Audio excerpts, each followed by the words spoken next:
Meus amigos, sejam bem-vindos a mais uma aula. Então, vamos dar continuidade ao módulo mental inteligência emocional.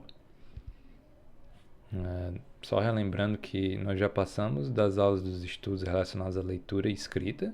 Estamos agora no eixo mental, inteligência emocional. E por último, teremos o eixo físico, condicionamento físico. Então, estamos na aula 2. Fazendo um pequeno momento que nós vamos relembrar o que nós vimos na aula anterior em relação à forma de fazer análise de conhecimento em relação ao nosso comportamento barra emoções, vamos relembrar um pouco todo aquele esquema que eu passei para vocês. Então, primeiramente nós temos o ambiente, gatilho, ameaça e estímulo. Nós temos uma percepção cognitiva que faz parte do nosso ser, da nossa personalidade, que avalia positiva ou negativamente as evidências, que são emoções, humor e personalidade, que fará uma tomada de decisão. Ou seja, vai evocar uma resposta emocional ou não irá evocar uma resposta emocional? Qual a resposta barra comportamento no sentido de ação eu vou ter? Luta ou fuga? Então, relembrando que esse sistema é uma forma simplificada de que a literatura científica em psicologia, em neurologia, neurofisiologia, normalmente traz em relação à constituição dos filtros de maneira mais clara, que são as cognições, são realizadas a fim em termos de compreensão e também de melhora, servir como ferramentas de autoanálise. Né? Então, nós temos aí no núcleo a questão da percepção cognitiva. E nela é que vamos, de certa forma, ter um polimento, como eu já falei várias vezes, mediante um gerenciamento dos gatilhos, que de certa maneira nos levam a alteração de humor, de emoções, a constituição de pensamentos, não é? Que às vezes nós temos a remoê-los, né? E não sabemos de certa forma lidar com isso. E por fim nós podemos ter uma decisão não muito boa, né? Que seria a questão do decision making, né? Essa tomada de decisão que pode ser comportamental de luta ou fuga. Então, mais uma vez relembrando aqui a questão da heurística de Schopenhauer. Anteriormente, nós falamos da questão filosófica voltada à questão desse gerenciamento emocional. Passado a questão voltada à psicologia barra ciência, nós vamos ver essa questão que o filósofo Schopenhauer traz, no sentido de sistema emocional, no sentido de avaliação cognitivo, também comportamental, mas voltado mais agora para um viés interpretativo, mais uma vez, da filosofia. Então, em termos de heurística, como se portar? Né? Nós já falamos na aula anterior que é necessário vocês saberem lidar com o ambiente e, primeiramente, com as emoções que estão envolvidas em termos de personalidade com o ambiente. A heurística do Schopenhauer, de certa forma, ela se divide em oratória, onde nós temos uma retórica, ou seja, uma forma de saber estruturar tudo aquilo que nós estudamos, tudo aquilo que nós lemos e que escrevemos. A eloquência seria uma forma de vocês saberem simplificar e deixar o mais claro possível para quem está ouvindo, aquilo que você, de certa forma, está tentando argumentar. E a questão da persuasão. A persuasão, ela vai muito dessa estruturação que é treinada e gerenciada mediante os estudos, a escrita, por meio daquela filtragem, tese, antítese, síntese, da questão do conhecimento emocional, né, que de certa maneira vai resultar na questão de uma melhora da inteligência emocional e do uso dela também, no sentido de você saber argumentar, porque você necessita dessa persuasão mediante uma organização de pensamentos. E por fim, nós temos aí discutir de modo a ter razão e o convencimento, ou seja, nós temos uma argumentação barra dialética. A argumentação, como eu falei para vocês, ela é feita de várias formas.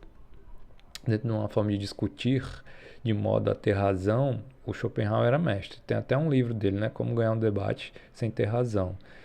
Mas no sentido de argumentação que vocês devem, de certa maneira, buscar sempre estar exercitando, é aquela em que a inteligência emocional se faz presente, a fim de vocês saberem lidar também, ser contra-argumentados, né? Não perder a elegância na hora de que vocês possam vir estar errados a respeito de alguma coisa. Lembrem-se sempre daquela fala do Marcos Aurélio, no sentido de que tudo sempre vem com algo em contradição em si. Tudo sempre tem uma contradição em si. Então, cuidado. E a dialética é a arte do diálogo, propriamente dito, né? Que vocês também só vão ter um maior controle exercitando. E essa dialética, junto com a argumentação, é que leva essa parte de convencimento, que está dentro do eixo da persuasão, propriamente dita. E, gente, falando para vocês, se vocês não têm um conhecimento básico em relação àquilo que vocês vão argumentar, que vocês vão ter que estruturar para mostrar para uma pessoa, para tentar se explicar de maneira clara, que seria a eloquência, persuadi-las e ainda ter a inteligência emocional de caso você esteja errado ou alguém de alguma maneira for mais hostil, saber lidar com aquela situação, isso é uma ótima forma de convencimento.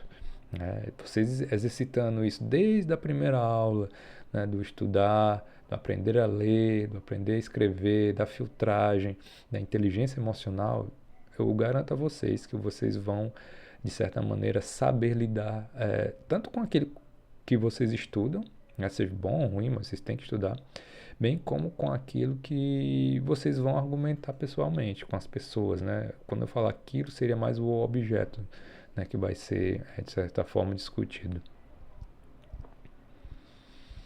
Então, passei por essa parte mais voltada para a heurística do Schopenhauer, no sentido de que nós precisamos trabalhar um pouco essa inteligência emocional para saber argumentar. Então, uma ferramenta clássica da psicologia, e ela é bem da terapia cognitivo-comportamental, ela é bem comum, não é nada de terapia, é usado na psicoterapia, mas ninguém aqui está fazendo terapia, né? Então, nem psicoterapia, mas é uma forma de filtragem de todo aquele esquema que eu coloquei para vocês no início dessa aula e no final da aula anterior, né? Que é, de certa forma, melhorar nossa percepção em relação ao ambiente e trabalhar melhor as nossas emoções, no sentido de saber domá-las, né, de maneira bem clara. Então, o registro dos pensamentos disfuncionais ele vai trabalhar justamente com o pensamento, né, obviamente. E o pensamento, como eu falei para vocês, é você colocar uma emoção numa frase. Muitas pessoas, às vezes, não sabendo lidar com o ambiente, não sabendo lidar com certas hostilidades, que às vezes nem são por não ter essa cognição bem trabalhada. E quando eu falo cognição, é uma percepção de mundo que é feita na medida do possível, sempre avaliando as evidências, se aquilo ali é positivo ou negativo, né, para eu ter um comportamento de luta ou fuga, ou seja, uma ação.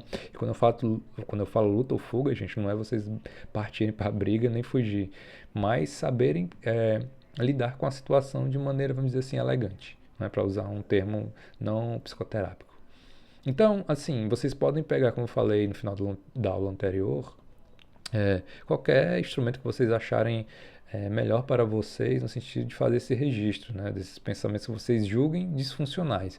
Disfuncional é tudo aquilo que, vamos dizer, o epíteto fala que nos imobiliza a realizar os nossos objetivos, ou seja, aquilo que a pessoa fica toda hora remoendo, porque ele falou aquilo, eu não fiz isso, porque o mundo é assim, eu não consigo isso. Eu acredito que vocês entendem, né, do que eu estou falando. Então, colocando no papel, vocês podem fazer essa autoavaliação. Mudanças ambientais, situações de vida. Quais são aquelas que mais incomodam no momento? Reações físicas, quais são aquelas que vocês têm em relação a determinada mudança ou situação de vida? Emoção, mais uma vez, vocês colocam uma palavra única, raiva, tristeza, em relação a essas mudanças ambientais e situações de vida. Pensamentos, aí você coloca numa frase, fiquei com raiva naquela determinada situação. E o comportamento, que seria a ação, o que foi que eu fiz? No sentido de eixo, né? Eu estou usando aqui a linguagem mais científica, uma questão de eixo luta ou fuga. Então, essa balança dos comportamentos, né, que seria o resultado da reflexão propriamente dita, vai ter prós e contras. Quais foram os prós? Mudanças ambientais das situações de vida. Quais foram os contras? Quais foram os prós nas reações físicas? Né? Os contras quais foram? Ou seja, uma pessoa que me repreendeu em termos de reação física, minha mão suou, minha boca secou. Há pessoas, né, na literatura psicológica clássica que têm essas alterações físicas quando elas são confrontadas. Mas isso já é uma questão mesmo clínica, não é o nosso ponto aqui. Mas caso vocês tenham esse tipo de reação, é uma boa vocês fazerem assim por cima esse gerenciamento emocional. E aí chegamos na emoção, de novo, né? Quais foram os prós de eu ter determinado, por exemplo, ter contido uma raiva e os contras dessa raiva ou dessa tristeza?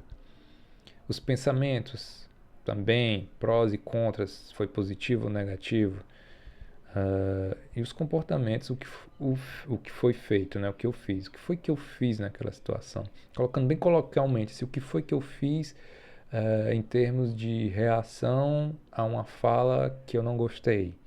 E aí essa que eu não gostei seria muito a questão da nossa percepção em relação ao ambiente, que ela precisa ser moldada, né, polida e sempre aquela frase clássica, pensar antes de agir, né? Pensar, analisar as evidências se aquilo foi positivo ou negativo para mim, para que eu tenha um comportamento adequado.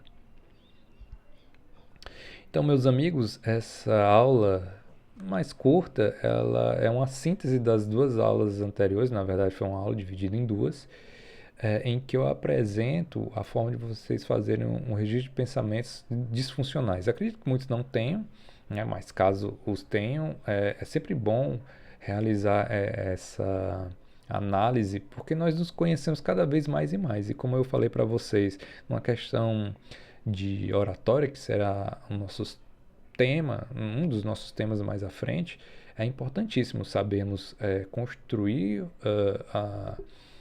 o nosso cabedal intelectual, sabermos nos articular para argumentar a partir desse conhecimento adquirido, assim como saber lidar com as emoções para saber lidar com o ambiente e termos um comportamento adequado, né? Para que nós possamos, com todas essas ferramentas, sabermos, de certa forma, melhorar, né? No sentido de estudo, no sentido de lida com as pessoas no ambiente, no sentido de lidarmos, principalmente, melhor com nós mesmos. E no final, né, nós temos sempre um saldo positivo desses prós e desses contras mediante essa análise e autoconhecimento do nosso próprio comportamento. Nós então chegamos aqui ao final de mais uma aula. Essa eu acredito que seja uma das mais importantes, porque de certa forma eu estou mostrando para vocês o passo a passo de fazer um registro de pensamentos disfuncionais.